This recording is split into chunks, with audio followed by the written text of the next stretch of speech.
Crash के पीछे एक मेजर गलती सामने निकल कर आ रही है शुरुआती एनालिसिस के हिसाब से। अगर आप प्लेन के इस फुटेज को गौर से देखोगे तो इसमें आप 3 अनयूजुअल चीजें नोटिस करोगे। नंबर 1, इस प्लेन के विंग्स रिट्रैक्टेड है, यानी कि स्ट्रेट है। नंबर 2, इस प्लेन के व्हील्स यानी इसका लैंडिंग गियर अंदर ही नहीं गया है। और नंबर 3, इसका नोज अपवर्ड फेसिंग है, जैसे कि टेक ऑफ करने की कोशिश कर रहा है। अब ये बेसिकली एक बहुत ही वियर्ड और कॉन्ट्रास्टिंग कॉन्फ़िगरेशन है, क्योंकि बेसिकली इस कॉन्फ़िगरेशन के हिसाब से प्लेन टेक ऑफ और लैंड दोनों एक साथ करने की कोशिश कर रहा है।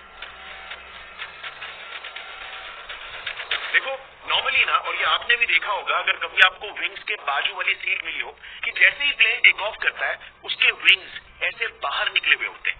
ये है प्लेन के विंग्स का स्लैट और इसे कहते हैं फ्लैप। ये दोनों टेक ऑफ के वक्त यूजुअली 10 से 15 डिग्री का टिल्ट बनाकर एक एंगल ऑफ अटैक क्रिएट करते हैं, ताकि विंग्स एक कर्व्ड शेप बना सके और फ्लाइट को लिफ्ट मिले। प्लेन का टिप भी इसी दौरान ऊपर की ओर होता है और तुरंत व्हील्स भी अंदर चले जाते हैं। ये एक एरोडायनामिक स्ट्रक्चर क्रिएट करता है, जिसकी वजह से ही लिफ्ट क्रिएट होता है और प्लेन सक्सेसफुली टेक ऑफ कर पाती है। और फिर एक बार जब एरोप्लेन सही ऑल्टीट्यूड तक पहुंच जाए, सिर्फ इसी के ही बाद इसके विंग्स के ये पार्ट्स रिट्रैक्ट यानी कि अंदर खींच लिए जाते हैं। बट अनफॉर्चुनेटली जैसे हमने क्लिप में देखा, टेक ऑफ के वक्त यही विंग्स बाहर ही नहीं निकले, यानी कि कॉन्फ़िगरेशन बिल्कुल 0 डिग्री पर था और इवन प्लेन के व्हील्स यानी कि लैंडिंग गियर अंदर नहीं गए। अब मेन वीडियो भी काफी ब्लर है, फोटोज भी क्लियर नहीं है, सो ये भी बिल्कुल पॉसिबल हो सकता है कि मे बी विंग्स ज्यादा नहीं, मे बी 5 डिग्री का टिल्ट बना रहे हो, जो सेटिंग भी काफी सारे पायलट सुनते हैं। बट अभी के लिए क्योंकि कई सारे एक्सपर्ट्स फ्लैप्स को ऑलमोस्ट फ्लैट बता रहे हैं, and every pilot I've spoken to says this looks like a clean configuration, which means the flaps that you see in that first picture are actually retracted here.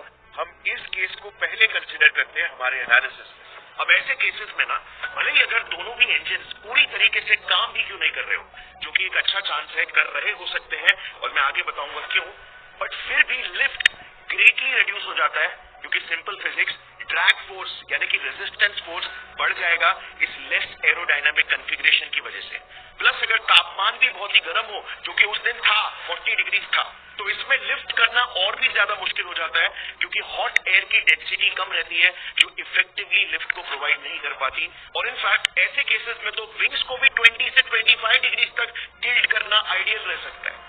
अब no doubt Boeing 787 जैसे बड़े planes के engine extremely powerful है, जो even अगर wings ना भी खुले और लैंडिंग गियर्स बाहर भी निकले हो, तो भी हैवी ड्रैग को इन थियरी कॉम्बैट कर सकते हैं। वो फ्लैट विंग्स के साथ भी टेक ऑफ कर सकते हैं, बट इसके लिए आपकी स्पीड को एक्स्ट्रा फास्ट होना पड़ेगा, जो क्रिएट करता है एक लंबा सा रनवे।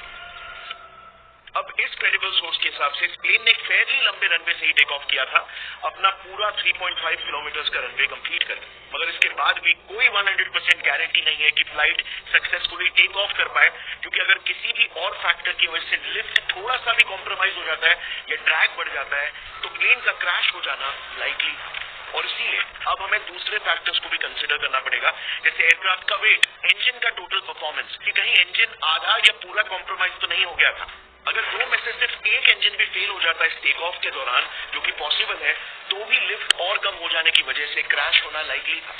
बर्ड हिट की वजह से भी इंजन कॉम्प्रोमाइज हो सकता है। सो अब आता है यहाँ पर सबसे मेन सवाल कि आखिर रूट कॉज क्या था, आखिर ये प्लेन ऐसे अननेचुरल से टेक ऑफ सेटअप में क्यों थी, क्या टेक्निकल इश्यूज इसके पीछे क्या कारण था, जैसे सिस्टम अनरिस्पॉन्सिव या जाम हो गया हो, या फिर पायलट की तरफ से कोई मिस्टेक, क्योंकि डेटा के हिसाब से पायलट एरर्स 65% एक्सीडेंट्स के कॉज रहे हैं। वेल, थोड़ा रिसर्च करने पर मैंने देखा कि पास्ट में भी 2 बड़े बड़े प्लेन क्रैशेस बिल्कुल सिमिलर ही तरीके से हो चुके हैं। सो उन क्रैशेस में आखिर क्या प्रॉब्लम निकल कर आई थी इन्वेस्टिगेशन के बाद, शायद वो केसेस हमें थोड़ी और इन्फॉर्मेशन दे सके।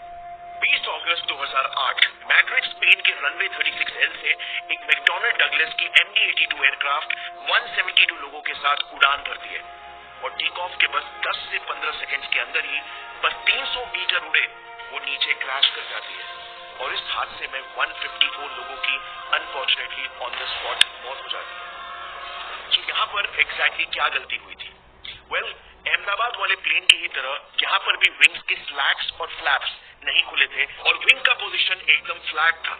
नंबर 2, पायलट की एक बड़ी गलती सामने निकल कर आई। पायलट ने मे बी डिस्ट्रैक्शन की वजह से कंपल्सरी चेकलिस्ट के एक इंपॉर्टेंट स्टेप को फॉलो नहीं किया था। स्लैट्स और फ्लैप्स को वही 10 से 15 डिग्री के एंगल पर सेट करना। अब इसमें एक टेक्निकल इशू भी हुआ था। बेसिकली प्लेन के मेंटेनेंस के समय एक पार्ट रिले R25 सिस्टम को डिसेबल कर दिया गया था ओवरहीटिंग के एक इशू को फिक्स करने के लिए, मगर किसी को भी ये नहीं पता था और मैकेनिक्स के प्रोसेस में भी ये नहीं लिखा गया था, ना ही उन्हें सिखाया गया था कि ये रिले R25 सिस्टम एक सिक्योरिटी अलार्म के साथ भी कनेक्टेड था जो बजना चाहिए था अगर कभी पायलट्स ने बाय मिस्टेक चेकलिस्ट के किसी स्टेप को स्किप कर दिया। मगर अनफॉर्चुनेटली इकलौते एरर करेक्शन मैकेनिज्म के डीएक्टिवेट होने की वजह से अलार्म भी नहीं बजा और चेकलिस्ट भी फॉलो नहीं हुआ था और प्लेन ऐसे ही फ्लैट विंग्स के साथ टेक ऑफ कर ली। और इसी वजह से हुआ ये कि 4.3 किलोमीटर के लंबे से रनवे होने के बावजूद भी प्लेन सिर्फ 40 से 50 फीट तक ही लिफ्ट कर पाई और 300 मीटर दूर जाकर क्रैश कर गई।